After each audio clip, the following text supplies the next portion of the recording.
போர் நிறுத்தம் அறிவிக்கப்பட்டிருக்கின்ற இந்த காலகட்டத்திலே நடத்தப்பட்ட இந்த தாக்குதல் மீண்டும் ஒரு பாரிய விளைவுகளை ஏற்படுத்த வாய்ப்புகள் அதிகமாக இருக்கிறது. ஒரு எண்ணெய் குடுக்கல் வாங்கல் செய்கின்ற இடம் பாதிக்கப்பட்டிருக்கின்றது. இந்த பாதிப்பு ஃபுஜேராவுக்கு மட்டுமல்ல, எங்களுக்கு தான் பாதிப்பு. ஈரான் பூமியின் முகத்திலிருந்து முற்றிலும் அழிக்கப்படும் என்று கடுமையாக எச்சரித்திருக்கின்றார். இந்த வாயால் எல்லாம் சொல்லி போட்டு போகலாம் டில்சன், ஆனால் செயலிலே செய்வது என்பது அவ்வளவு இலகுவான காரியம் இல்லை. அமெரிக்காவுக்கு ஒரு கோரிக்கைகள் இருக்கிறது, ஈரானுக்கு ஒரு கோரிக்கைகள் இருக்கிறது. என்ன நடக்கும்? பிளாக் ஈகிள் என்று எங்கள்கிட்ட இருந்து ஒரு அணு ஆயுதம் இருக்குது. அது 2000 டிகிரி செல்சியஸ் டெம்பரேச்சர் வரைக்கும் போகும் என்று இவர்கள் சொல்ல, ஈரான் பகுதியிலிருந்து இன்னும் ஒரு இதுவரைக்கும் பாவிக்காத சில புதிய ஆயுதங்கள், ஏவுகணைகள் எங்களிடம் இருக்கின்றது. டொனால்ட் ட்ரம்ப் ஒரு துப்பாக்கி சூட்டு சம்பவம் இடம்பெற போனது. எனக்கு ஒரு மரணம் வரைக்கும் எல்லாரும் சேர்ந்து போங்கன்ற மாதிரி தான் அவரோட சிஸ்டம் இருக்குதே தவிர, எப்ஸ்டீன் ஃபைல் சம்பந்தமாக பெரிதாக பேசப்பட்டது. அது உச்சக்கட்டத்தில் பேசப்பட்டு கொண்டிருக்கும் போது தான் இந்த போர் ஆரம்பிக்கிறது. இந்த பூனையும் பால் குடிக்குமா என்ற மாதிரி சில பேரை நாம் பார்க்க வேண்டியது. கன்றாவியான வேலைகள் நடந்திருக்கிறது. சிறுமிகளை கொண்டு போய் துஷ்பிரயோகம் செய்திருக்கின்றார்கள். எவ்வளவு கேவலமான விஷயம். நேரடியாக சம்பந்தப்பட்ட அவருடைய புகைப்படம் சின்ன குழந்தைகளுடன், ஐயோ, அதெல்லாம் வாயால சொல்ல இயலாது. அப்போ இப்படிப்பட்ட மனிதர்கள் இந்த உலகத்தை எப்படி ஆளுவார்கள், இந்த நாட்டை எப்படி ஆளுவார்கள்? இப்போ ஆள்ற லட்சணம் தெரியுது தானே.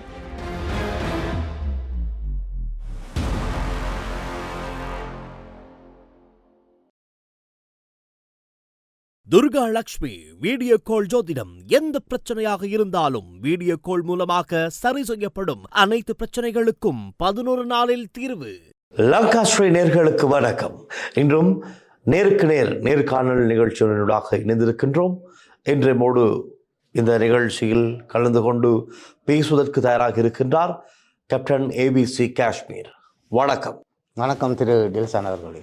எங்களுக்கு தெரியும், மத்திய கிழக்கு போர் பதற்றம் சற்று தணிந்திருந்தது. போக்குவரத்து, கப்பல் போக்குவரத்து எல்லாம் சுமூகமாக இயங்க ஆரம்பித்து கொண்டிருக்கின்ற நேரத்தில், சுமூகமாக என்றால் அதற்கும் பல கட்டுப்பாடுகள் இருக்கின்றது. கட்டுப்பாடுகளுக்கு மத்தியிலே இந்த போக்குவரத்துகள் இடம்பெற்று கொண்டிருக்கும் போது, நேற்றைய தினம் புஜைரா என்கின்ற துறைமுகம், அது ஒரு பிரதான துறைமுகம். அது மாத்திரமல்ல, இது எண்ணெய் நிரப்பு நிலையம், மத்திய நிலையமாக கருதப்படுகின்றது. தாங்கி நிற்கின்ற ஒரு பிரதான இடமாக கருதப்படுகின்றது. இந்த துறைமுகத்திற்கு நேற்றைய தினம் ஒரு தாக்குதல் இடம்பெற்றிருக்கின்றது, ஒரு ட்ரோன் தாக்குதல். இந்த தாக்குதலினால் அங்கிருந்த கப்பல் ஒன்று சேதமாக இருக்கிறது. அதில் பணியில் ஈடுபட்டிருந்த 3 இந்தியர்கள் படுகாயம் அடைந்திருப்பதாகவும் சொல்லப்படுகின்றது. அவை இந்த நிலையில் இந்த போர் நிற்குமா நிற்காதா என்ற ஒரு சந்தேகத்தில் இருப்பவர்களுக்கு என்னத்தான் நடக்கும் என்பது ஒரு பாரிய கேள்வியாக அமைந்திருக்கின்றது. அவை இது சம்பந்தமாகத்தான் நாங்கள் இன்று பேசப் போகின்றோம். இந்த தாக்குதலும் இன்னும் இலங்கையின் பொருளாதாரத்திற்கு மேலும் மேலும் ஒரு பாதிப்பை தான் ஏற்படுத்த போகின்றது. காரணம் இப்பொழுது தெரியும், 2-3 தடவைகள் எரிபொருள் விலையில் ஒரு பாரிய மாற்றம் இடம்பெற்றிருக்கின்றது. ஆகவே நாங்கள் இது சம்பந்தமாக விபரமாக பேசலாம். காஷ்மீர் அவர்களே, இந்த நேற்றைய தினம் தாக்குதல் நடந்த ஃபுஜைரா துறைமுகம் எவ்வளவு முக்கியத்துவம் வாய்ந்தது? இந்த துறைமுகத்திற்கு தாக்குதலை நடத்தியவர்கள் ஈரான் தரப்பு என்று சொல்லப்படுகின்றது. ஒரு ஆளில்லா விமானம் மூலமாக ஒரு ட்ரோனை அனுப்பி இந்த தாக்குதலை மேற்கொண்டிருக்கிறார்கள். பல சேதங்கள் இடம்பெற்றிருக்கிறது. இதை பற்றின புதிய அப்டேட் என்ன? உண்மையிலேயே இந்த ஃபுஜைரா துறைமுகம் என்பது, இது துறைமுகம் மட்டுமல்ல, அந்த ஃபுஜைரா அந்த கடல் சார்ந்த ஏரியாவே மிகவும் முக்கியமான ஒரு இடம். சாதாரணமாக பார்த்தாலே ஒரு 350-400 கப்பல் நங்கூரத்தில் இருந்து கூட எஸ்டிஎஸ் ஆப்ரேஷன் என்று சொல்வார்கள், ஷிப் டு ஷிப் ஆப்ரேஷன். ஒரு கப்பல் எண்ணெய் கொண்டு வரும், மற்ற கப்பல் எம்டியாக இருக்கும். அது ஒரு கப்பல்லேருந்து இன்னும் ஒரு கப்பலுக்கு எண்ணெய் மாற்றப்படும். அதை விட துறைமுகம் எஃப்ஆர்சிஎல் என்று சொல்லுவார்கள், ஃபுஜைரா ரிஃபைனரி கம்பெனி லிமிடெட் என்று சொல்லி போட்டு. இந்த எஃப்ஆர்சிஎல்ல அதில் ஒரு ரிஃபைனரி இருக்குது. ஒரு நாளைக்கு சாதாரணமாக ஒரு 1,00,000 பெரல்ஸ் மேனுஃபேக்சர் பண்ணக்கூடிய ஒரு ரிஃபைனரி ஒன்று அங்கே இருக்குது. இது என்ன நடந்ததுன்னு சொன்னால், அந்த இடத்துல ஸ்டோரேஜ் டேங்க் இருக்கின்றது. கப்பல் அடிக்கடி உள்ளே போவதும் வெளியில் வருவதுமாக இருக்கக்கூடிய மிகவும் முக்கியமான ஒரு துறைமுகம். அதாவது இது கல்ஃப் ஆஃப் ஒமான்லேருந்து ஸ்ட்ரெயிட் ஆஃப் ஹோர்முஸுக்கு போவதற்கு முன்னாடி இருக்கின்ற மிக முக்கியமான ஒரு எண்ணெய் குடுக்கல் வாங்கல் செய்கின்ற ஒரு இடம் வந்து பாதிக்கப்பட்டிருக்கின்றது. இந்த பாதிப்பு ஃபுஜேராவுக்கு மட்டுமல்ல, எங்களுக்கு தான் பாதிப்பு. அதனால் இந்த தாக்குதலிலிருந்து ஃபுஜேரா மீள கட்டமைக்கப்பட வேண்டும். காரணம் என்னென்னு சொன்னால், இது எமிரேட்ஸுக்கும் ஈரானுக்கும் உள்ள பிரச்சனை. இது அமெரிக்காவுக்கும் எமிரேட்ஸுக்கும் ஈரானுக்கும் உள்ள பிரச்சனையால் உலக மக்கள் அனைவரும் பாதிக்கப்படுகிறார்கள். ஆனால் இப்படிப்பட்ட தாக்குதல்கள் நிச்சயமாக உலக பொருளாதாரத்தை மிகவும் ஒரு கொடுமையான சூழ்நிலைக்கு கொண்டு போகும். நிச்சயமாக நாங்கள் இது சம்பந்தமாக இன்னும் பார்த்தோம்னு சொன்னால், இந்த தாக்குதலினால் உலக எண்ணெய் சந்தைக்கும் பெரிய பாதிப்பு ஏற்படுத்தும் அபாயம் இருப்பதாகத்தான் சொல்லப்படுகின்றது. நிச்சயமாக, அதாவது எந்த விதமான அச்சமும் இல்லாமல் சொல்லலாம், இந்த ஃபுஜேரா ஆங்கரேஜ் ஃபுஜேரா போர்ட் இது வந்து மத்திய கிழக்கிலே இன்றியமையாத ஒரு இடம். அதாவது இதை மாதிரி ஒரு துறைமுகமோ அல்லாட்டி ஒரு ஆங்கரேஜோ பெர்சியன் கல்ஃபுக்கையும் இல்லை, ரெட் சீக்கையும் இல்லை, செங்கடலும் இல்லை. அப்போ இது ஒரு எண்ணெயை எல்லா இடத்திலும் வந்து ஒரு கப்பல் ஒன்று கூட நடக்கிற ஒரு இடம் இப்படி பாதிக்கப்பட்டிருக்கும் என்பது மிகவும் கேட்பதற்கும் மிகவும் வலியாக இருக்கின்றது. ஏன்னா நான் கிட்டத்தட்ட ஒரு 16-17 வருஷம் அந்த ஏரியாவில் நின்று வேலை செய்த நான், எனக்கு அந்த இதை கேள்விப்பட்டவுடன் 3 இந்தியர்கள் கூட காயமடைந்திருக்கிறார்கள். மிகவும் மிகவும் பாதிப்பாக இருக்கின்றது. காரணம் என்னென்னு சொன்னால், இப்படிப்பட்ட தாக்குதல் நாளுக்கு நாள் அதிகரிக்க உலகத்தில் உள்ள அனைத்து மக்களும் ஒரு பொருளாதாரத்தை வேறொரு விதமாக சந்திக்க வேண்டிய ஒரு கட்டாக்கியத்துக்கு தள்ளப்பட்டு கொண்டிருக்கிறோம். நமக்கு தெரியல, இப்போ நிச்சயமாக தள்ளப்பட்டு கொண்டு தான் இருக்கின்றோம் நாளுக்கு நாள். இப்போ இந்த தாக்குதல் காரணமாக உண்மையுமே நாங்கள் பார்த்தோம்னால் UAE இந்த தாக்குதலை டேஞ்சரஸ் எக்ஸ்கலேஷன் என்று தான் கண்டித்திருக்கின்றது, வன்மையான கண்டிப்புகளை தெரிவித்திருக்கின்றது. ஈரான் இதற்கு அதிகாரப்பூர்வமாக முழுமையாக ஒப்புக்கொள்ளவில்லை என்றாலும் கூட சில மறுப்புகள் இருக்கின்றது.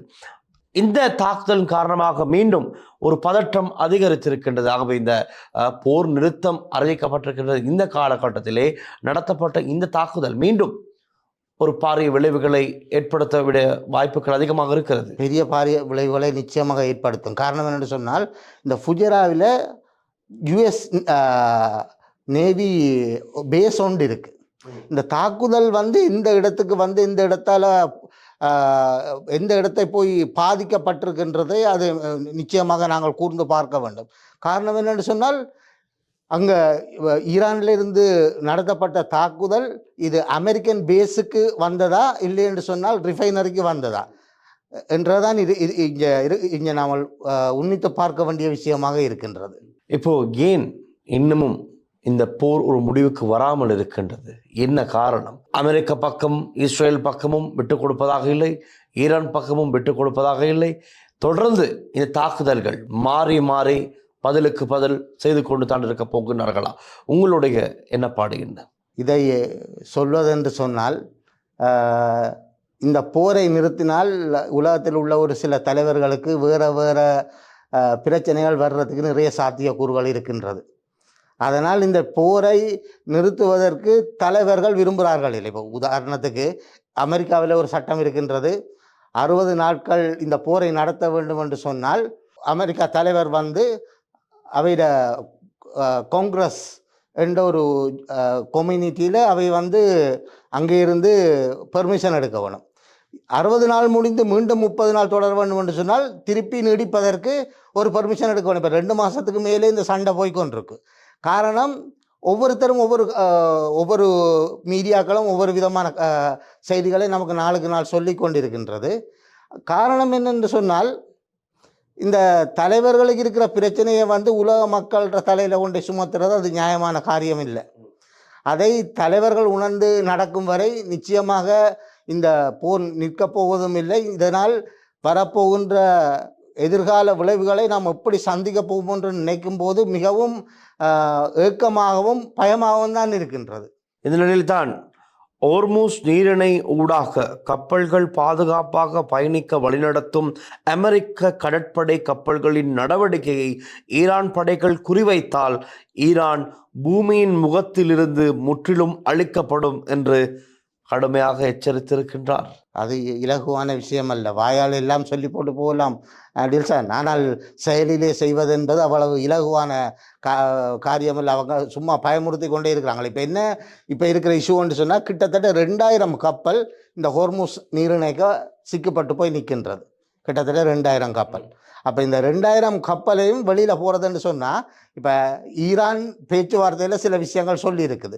நாங்கள் ஹோர்முஸ் நீரிணையை திறக்கிறோம், எங்களுக்கு இந்த விஷயங்களை நீங்கள் செய்துறாங்கன்னு சொல்லி போட்டோம். இவர்களும் விட்டு கொடுக்க மாட்டார்கள், அவர்களும் விட்டு கொடுக்க மாட்டார்கள் என்ற ஒரு சூழ்நிலைக்கு போகும்போது நிச்சயமாக இதனால் பாதிக்கப்படுறது இந்த தலைவர்கள் அல்ல, இந்த உலகத்தில் இருக்கிற பொதுமக்கள் அனைவருமே பாதிக்கப்படத்தான் போகின்றார்கள். அடுத்து என்ன நடக்கும்னு நீங்க எதிர்பார்க்குறீங்க? இப்ப தொடர்ந்தும் சமாதான பேச்சுவார்த்தைகள் இடம்பெற்றது, போர் நிறுத்தத்திற்கான பேச்சுவார்த்தைகள் இடம்பெற்றது, எதுவுமே பயனளிக்கவில்லை, வெற்றி அளிக்கவில்லை. இருதரப்பும் ஒன்றுக்கொன்று முரண்பட்டு கொண்டு தான் இருக்கின்றார்கள். இந்த நிலையில் இவர்களுக்கு ஒரு கோரிக்கைகள் இருக்கிறது, அமெரிக்காவுக்கு ஒரு கோரிக்கைகள் இருக்கிறது, ஈரானுக்கு ஒரு கோரிக்கைகள் இருக்கிறது. ஆனால் ஒரு தரப்பு இன்னொரு தரப்பை ஏற்றுக்கொள்வதில் ஒரு மந்த நிலை இருக்கிறது.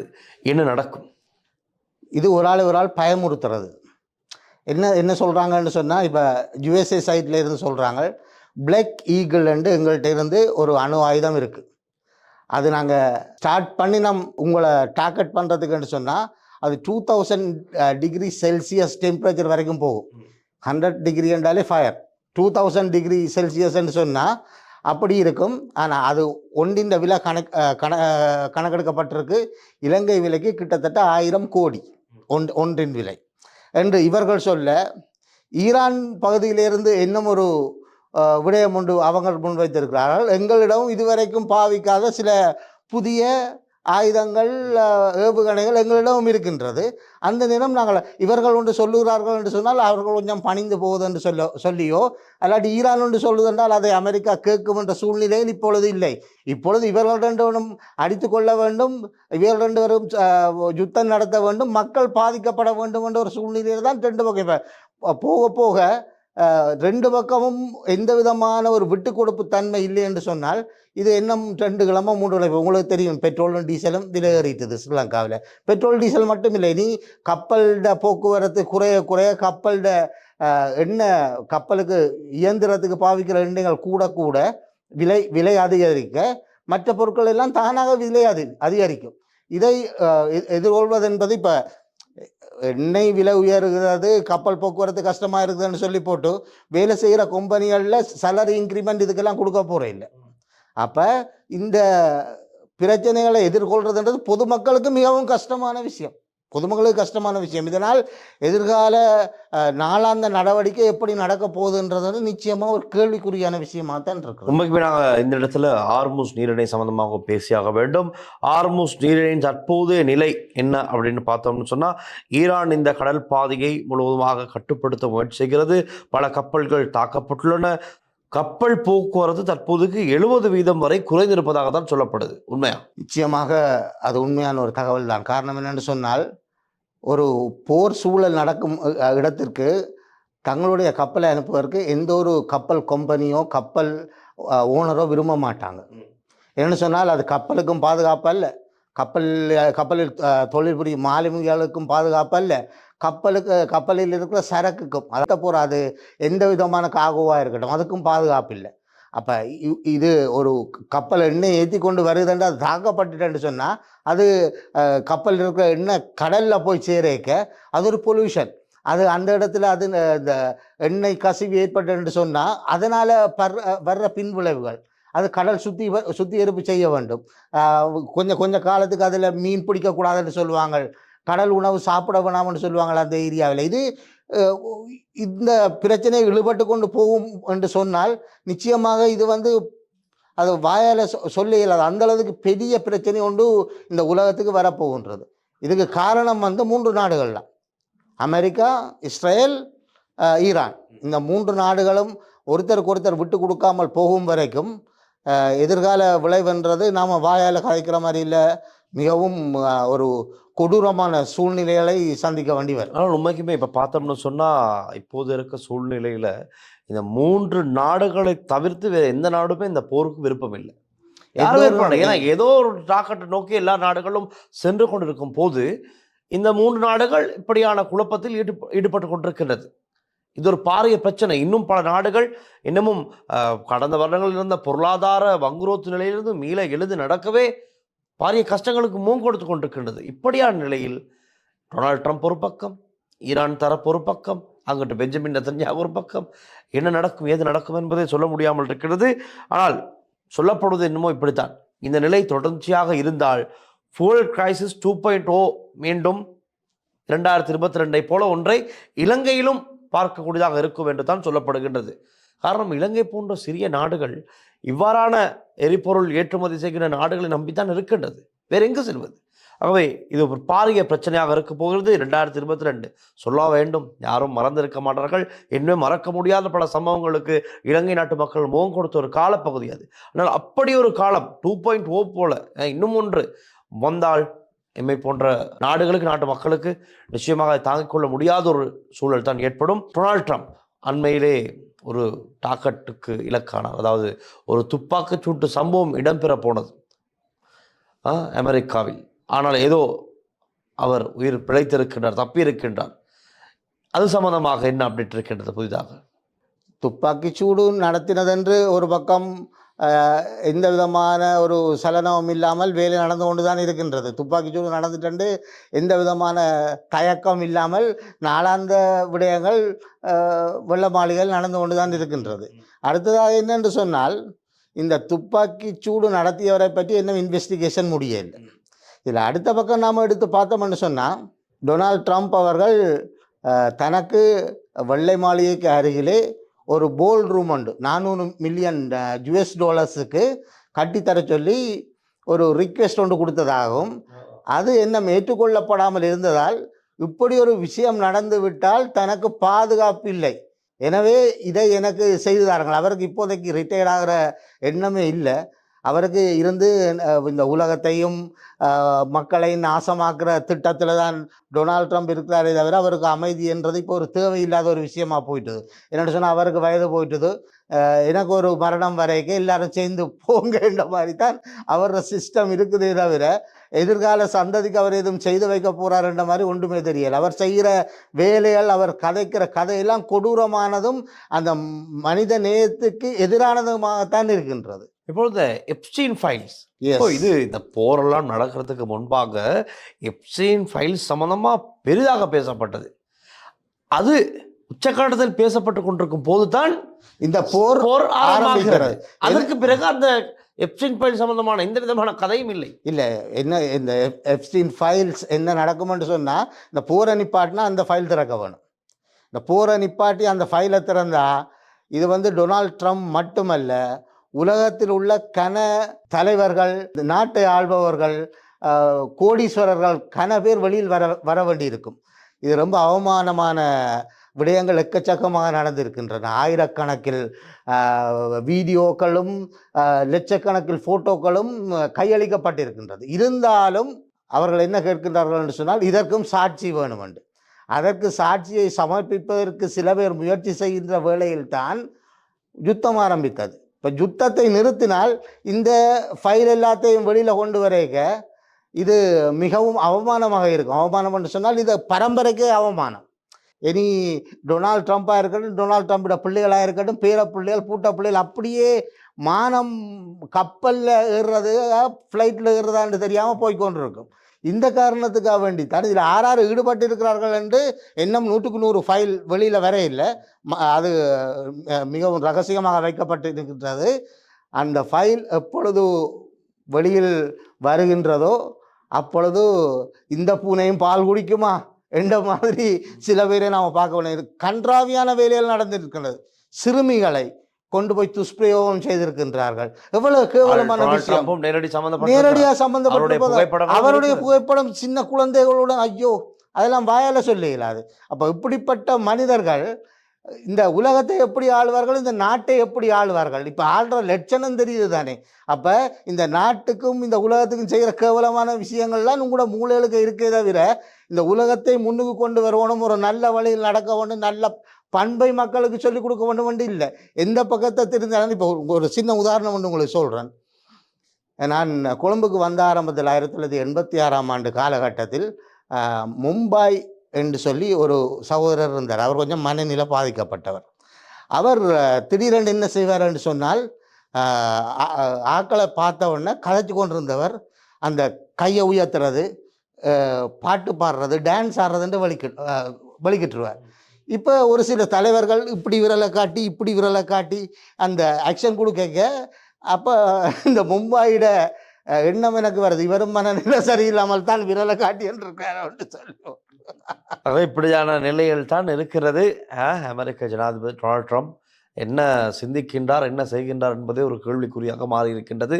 உலக நாடுகள் பலவற்றினதும் வெறுப்பைத்தான் இன்று டொனால்ட் ட்ரம்ப் சம்பாதித்திருக்கின்றார். இது எந்தெந்த இடத்துக்கு போய் சேருதுன்னு சொன்னால், ஜெர்மனியில் பொருளாதார நிலை கொஞ்சம் மந்தமாக இருக்கின்றது. காரணம், இந்த எண்ணெய் போக்குவரத்து மிகவும் முக்கியமான இடத்தை அங்கே பிடிக்கின்றது. இது இந்த பொருளாதார பிரச்சனை என்று வந்த உடனே இது வீடு வேண்டவர்களில் இருந்து வாகனம் வாங்குவர்களில் இருந்து எல்லாரையும் இதை பாதிக்கும். இந்த யுத்தத்துக்கு சப்போர்ட் பண்ணல என்று சொன்ன உடனே இவர் ஒரு 50,000 மிலிட்ரி, ஒரு 50,000 மிலிட்ரி அங்கே இருந்திருக்கு, அதை நான் மீளப்பெறு போகின்றேன் என்று சொல்லி போட்டார். அதுக்கு ஜெர்மனியில் சொல்லியிருக்கிறாங்க, நாங்கள் எங்கள் பக்கத்தில் நெய்பரிங் கண்ட்ரிஸ், எங்களோட பக்கத்தில் உள்ள நாடுகளோடு நாங்கள் பேசி நாங்கள் அதை பார்த்துக்கொள்கிறோம், உங்களோட ஆர்மியை நீங்கள் கொண்டு போங்க, எங்களுக்கு வேணாம் என்று சொல்லி போட்டு. இப்போ அது அவர்கள் இப்படி ஒரு மறுமொழியை சொல்வார்கள் என்று டொனால்ட் ட்ரம்ப் எதிர்பார்க்கல. இப்போ டொனால்ட் ட்ரம்புக்கு இருக்கிற பிரச்சனை என்னென்னு சொன்னால், ஒருத்தரும் அவரை கணக்கெடுக்கிறதா இல்லை, தான் நினைச்ச மாதிரி ஒவ்வொன்றை கத்துறது. அவரை ஒரு நாளைக்கு எவ்வளவோ பொய் சொல்லுகிறார்கள் மட்டும் மீடியாவில் ஒரு நாளைக்கு எவரேஜாக இவ்வளோ சொல்கிறேன் என்று சொல்லி போட்டு மீடியாக்கள் சொல்லி கொண்டிருக்கு. அப்படி ஒரு கேவலமான நடத்தைகள் நடந்து கொண்டிருக்கும் போது இனி அவருக்கென்று ஒரு மரியாதை தேவைப்படுவதில்லை. காரணம் வயது போயிட்டுது. இந்த நேரம் வீட்டில் பேசாமல் இருந்து சாப்பிட்டு இருக்கிற வயசில் சும்மா வந்திருந்து உலகத்தையும் கெடுத்து மக்களையும் இல்லாமல் பண்ணி தேவையில்லாத யுத்தங்களை தொடக்கி மக்கள் உயிர்களை காவு கொள்வது, இது மிகவும் கூடாத கெட்ட விடயம் இது. எனவே அமெரிக்கா மக்கள் நிச்சயமாக இதுக்கு ஒரு முடிவு கிட்டடியில் கொண்டு வருவார்கள் என்ற நம்பிக்கை இருக்கின்றது. இருந்தாலும் ஈரான் பக்கத்தில் அவர்களும் விட்டு கொடுப்பதாக இல்லை. எந்த ஒரு விடயம் என்றாலும் எங்களுடைய கோரிக்கைகளை நீங்கள் கொஞ்சம் உற்று பாருங்கள். எங்களுடைய கோரிக்கையை நீங்கள் உற்று பார்க்காமல் நீங்கள் சொல்கிறதெல்லாம் நாங்கள் கேட்குறதுக்கு நாங்கள் அப்படி இல்லை. ஈரான் என்றது இந்த யுத்தத்துக்கு இன்றைக்கு நேற்று ரெடியாகின ஆகல, 40 வருஷமாக அவங்களும் ஒரு சந்தர்ப்பம் மட்டும் பார்த்து கொண்டு இருந்தவங்க, இவர் அந்த சந்தர்ப்பத்தை கொடுத்துட்டார். அதனால் இந்த யுத்த நிறுத்தம்ன்றது ஒரு போலியான வார்த்தையாக இருக்குமே தவிர சரியான ஒரு உடன்படிக்கையுடன் இதை செய்கிறேன் என்று சொன்னால் முதல் டொனால்ட் ட்ரம்ப் இந்த பதவியிலிருந்து போகும் வரைக்கும் மிகவும் கஷ்டம். காஷ்மீர் அவர்களே, இறுதியாக ஒரு கேள்வி.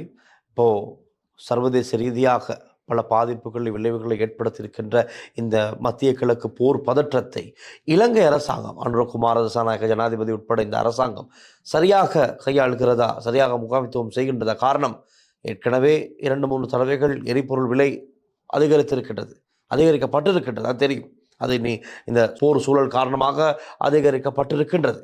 ஆனால் எதிர்வரும் நாட்களிலும் காலத்திலும் இந்த நிலை இன்னும் மோசமடைந்தால் இலங்கை என்ன செய்ய வேண்டும்? இப்போ முக்கியமாக இருக்கிற பிரச்சனை இந்த வளைகுடான்னு சொல்லிக்கிறீர்கள். எங்களோட எண்ணெய் போக்குவரத்து இதை சரி செய்வதற்குத்தான் ரஷ்யாவிலிருந்து சில பேர் வந்துட்டு போயிருக்கிறாங்க. இதை தவிர வேறு நாடுகளிலிருந்து எண்ணெய் கொண்டு வருவதற்கு நான் ஒரு கடிதம் அனுப்பியிருக்கிறேன் ஜனாதிபதிக்கு. அது ஐலண்ட் நியூஸ் பேப்பரில் வந்தது. அப்போ நான் சொல்லியிருந்தேன், உங்களுக்கு தேவையான எந்த எண்ணெயாக இருந்தாலும் உலகத்தில் எந்த மூலையிலிருந்தும் கொண்டு வந்து தருவதற்கு எனக்கு தொடர்புகள் இருக்கின்றன. எனவே ஜனாதிபதியுடன் குறைந்தது ஒரு அரை மணித்திலமாவது உங்களுடன் சந்தித்து பேச வேண்டும் என்று ஒரு கடிதம் அனுப்பியிருக்கின்றேன். கடிதம் அனுப்பியிருக்கின்ற, இமெயிலும் அனுப்பியிருக்கின்றேன். இன்னும் எந்த விதமான மறுமொழியும் இல்லை. நானும் இந்த நாட்டில் இருக்கும் நம்முடைய சகோதரிகளை எப்படி கஷ்டமில்லாமல் கொண்டு நடத்த வேண்டும் என்பதற்கு ஒரு குடிமகனாக எனக்கும் சில பொறுப்புகள் இருக்கின்றது.